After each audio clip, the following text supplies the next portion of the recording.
देखिए, एक तरफ कुछ बच्चे हैं जिनको बहुत सारी जिनकी डिमांड्स हैं, एक तरफ बच्चे हैं जिनकी बहुत सारी इच्छाएँ हैं, बहुत सारी डिमांड्स हैं कि मुझे सिलेक्शन के लिए ये भी मिल जाए, वो भी मिल जाए तो मेरा सिलेक्शन हो जाएगा। बस एक डीपीपी का सॉल्यूशन और बेहतरीन हो जाए तो मेरा सिलेक्शन हो जाएगा, एक ऑफ़लाइन टेस्ट मिल जाए तो मेरा सिलेक्शन बहुत बेहतरीन हो जाएगा। और एक तरफ मेरे पास कुछ ऐसे बच्चे आते हैं जिनके पास परिस्थितियाँ ऐसी होती हैं, उनका सिलेक्शन बड़ा कठिन लगता है देखने में। पिछले हफ्ते मेरे पास एक लड़की आई, उसका नाम है ब्यूटी झा। ब्यूटी झा वैसे तो अभी दिल्ली में रहती हैं, पर बिहार से यहाँ पे आई हुई हैं, बिहार से ही थी। ये पिछले हफ्ते वो लड़की आई थी ब्यूटी झा, उसके पापा मज़दूर हैं और वो खुद क्लास 10th से ट्यूशन पढ़ा रही हैं। आस-पास के बच्चों को ट्यूशन पढ़ाती थी घर पे। स्कूल जाती थीं, स्कूल से वापस आती थीं, फिर बच्चों के घर जाती थीं, उनको ट्यूशन पढ़ाने। किसी ट्यूशन का उनको ₹500 मिलता था, किसी का ₹1000 मिलता था और घर के खर्चे चलाती थीं। और उन हालातों में उन्होंने तैयारी की और वो सेलेक्ट हो गई। अभी उनका इंटरव्यू आएगा, बहुत जल्द आने वाला है। फिज़िक्स वाला के ही बैच से पढ़ी थी और ऐसे बच्चे कहीं और से कैसे पढ़ेंगे? कैसे ही पढ़ेंगे? ये तो बहुत ही मुश्किल है ऐसे बच्चों को क्योंकि साधन नहीं मिल पाते हैं।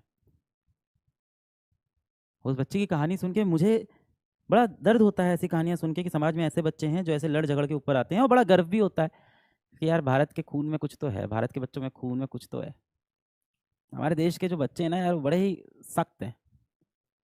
तो तुम्हें भी सख्त रहना है ना? पिघलना नहीं है। और जिस दिन भी अपनी ज़िंदगी बहुत ही कठिन लग रही हो, उस दिन आपके घर के आस-पास कहीं न कहीं किसी का घर बन रहा होगा या मज़दूर काम कर रहे होंगे। एक बार उनकी ज़िंदगी देख लीजिएगा जो सर के ऊपर ढेर सारे ईंटें लेके सीढ़ियों पे चढ़ते रहते हैं और जीवन और मौत से हमेशा खेलते रहते हैं। आपसे 7-8 घंटे की पढ़ाई नहीं हो रही, वो 12 घंटे की मज़दूरी ऐसे ही करते हैं।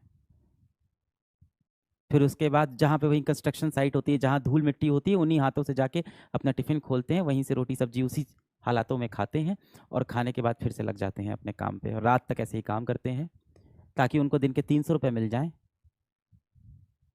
और ब्यूटी झा जैसी एक लड़की को वो पढ़ा सकें, जो उनका नाम रोशन कर सके। कहने का मतलब है एक बार अपने पिताजी की तरफ देखिए, कि कैसे वो दफ़्तर में जाके अपना काम करते हैं। मेरी सारी दुआएँ, सारी विशेज़ आपके साथ हैं। आपका सिलेक्शन सिर्फ़ तब होगा, जब आप ये समझोगे कि आप बाकियों से अलग हो, आपकी ज़िंदगी अलग है, आपके ऊपर ज़िम्मेदारियाँ अलग हैं। आपने कुछ सोच के ये बैच खरीदा था, आपने कुछ सोच के अपनी आईआईटी की तैयारी शुरू की है, आपने कुछ सोच के ये साल आईआईटी की तैयारी को दिया है, ताकि आप अंत में सच में सेलेक्ट हो जाओ।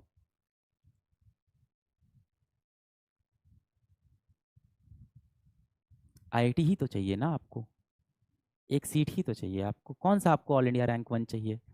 मुझे नहीं लगता कि प्रयास बैच के अंदर बहुत सारे बच्चों की जो प्रैक्टिकल बात है वो करते हैं ना, बहुत सारे बच्चों की इच्छा होगी कि उनकी ऑल इंडिया रैंक 1, 2 या 100 आ जाए या उनको खुद से उम्मीद होगी। देखो मैं तुम्हारे बीच का हूँ, मुझको ऐसा हटा दो कि मैं आइडियल बातें करूँगा।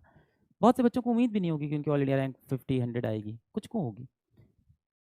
मैक्सिमम बच्चा एक सीट चाहता है आईआईटी के अंदर। कितना डिफ़िकल्ट है एक सीट निकालना? इतना डिफ़िकल्ट नहीं है बेटा एक सीट निकालना।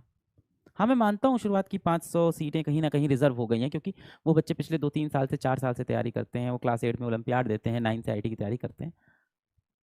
पर 2000, 3000, 1500, 4000 रैंक ये सब अभी भी खाली हैं। ये सारी सीट्स खाली हैं आप सबके लिए। अगले 5 महीने में अगर आपने जी-तोड़ मेहनत कर दी तो उसमें से एक सीट आपकी है जो आप चाहते हो असल में।